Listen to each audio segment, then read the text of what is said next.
Ang puno ng langka o jackfruit mga kabayan ay maraming health benefits sa ating kalusugan. At ngayon ang aking gagawin mga kabayan ay kukuha ko ng dahon ng langka at ang kukunin kong dahon yung medyo malapit ng matuyo o yung madilaw na.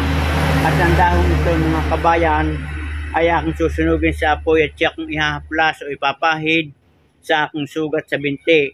At ito ay naramdaman ko na lamang na kumakati at nagkaroon na ng sugat.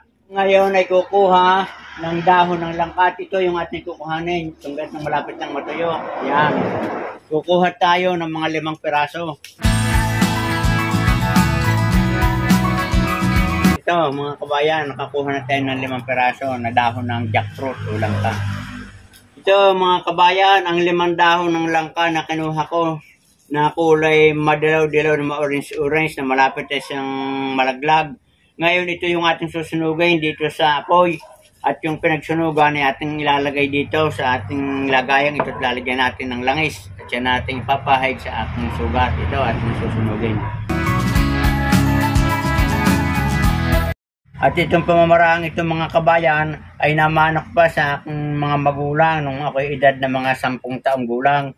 Ay nagkaroon din po ng ganyang klaseng sugat na medyo makati at nakanas at nagkakaroon ng tubig. Ito yung kanyang ginamot. Ay natatandaan ko pa. At yan na kung kukunin yung ating sinunog na dahon ng langka. Dahan-dahan lamang at baka matanggal yung ulit, yung pinakaabo.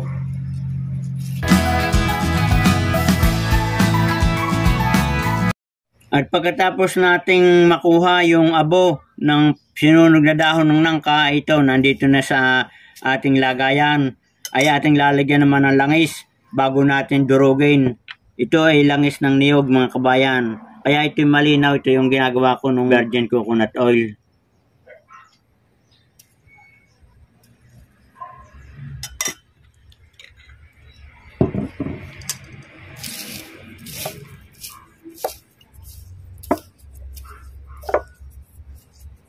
Ito mga kabayan, yung aking sugat sa binti. Pinagsimbulan nito, yan ay kumati lamang. Tapos nung kinamot ko ng kaunti, kinabukasan nagkaroon na ng ganyan sugat. At minsan ay may tumatagas na parang tubig galing sa sugat. At ngayon, mga kabayan na ito, parang kanyang likod ay nagkakaroon na rin parang mapula na makating-makati. Pati itong palibot na ito. Ay ngayon ay natatandaan ko nung edad ko mga 10 taon, ay yun ang ginamot sa akin ni nanay, itong dahon ng nangka na sinunog yung dahon at nilagyan ng langis ng niyog at ipinahir dito. At natandaan ko hindi ilang araw lang o 1 linggo ay gumaling agad at nabahaw. So ito mga kabayan, yung sinunog yung dahon ng nangka ay atin ang ipapahir dito sa ating sugat. Yan.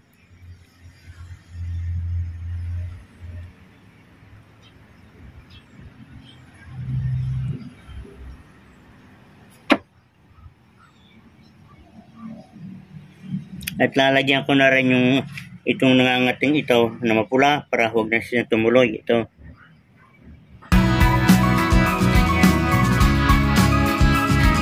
Napakakatin itong mga kabayan. Talagang anong sarap kamutin kung hindi mo talaga agwantahin ay magsusugat lalo sa kakamot. So yan ang gagawin natin dito mga kabayan ay pabayaan natin matuyo. At bukas ng umaga ating bibisitahin di kung kailangan pa natin palitan ulit ay magsunog ulit ng dahon ay ating gagawin. At ito ay madaling maghihilom, mababahaw at gagaling agad yung ating sugat. Mga kabayan, ito na yung resulta ng aking sugat na ating pinahira ng sinunog na dahon ng langka at ating hinaluan ng langis ng niyog. Ito awa ng Diyos ay magaling na at bahaw na, hindi kagaya nung dati na yan ay mapulang-mapula at may tumatagas na tubig at makating-makati. At pati itong tabing ito ay mapula at parang medyo maga. Ngayon nawala ng kanyang pangangati at yan, diretso na ng kanyang pagbahaw. At ito naman kaunti nakikita natin mapula-pulang yan ay diretso na ng paggaling. Huwag lang tayong kakain ng mga malalansa katulad ng hipon, itlog, manok, tambako, luyang mga katang sapagkat yan ay nagdudulot ng pangangati.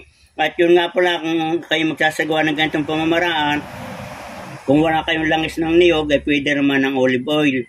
At mga kabayan, sa loob ng 6 na araw o 10 at hindi naghilom na gaya, hindi nagbago, ay di kayo pumunta na sa ating pangangalagang pangkalusugan at kayo magpa-check up. Baka may iba ng infection sa inyong sugat.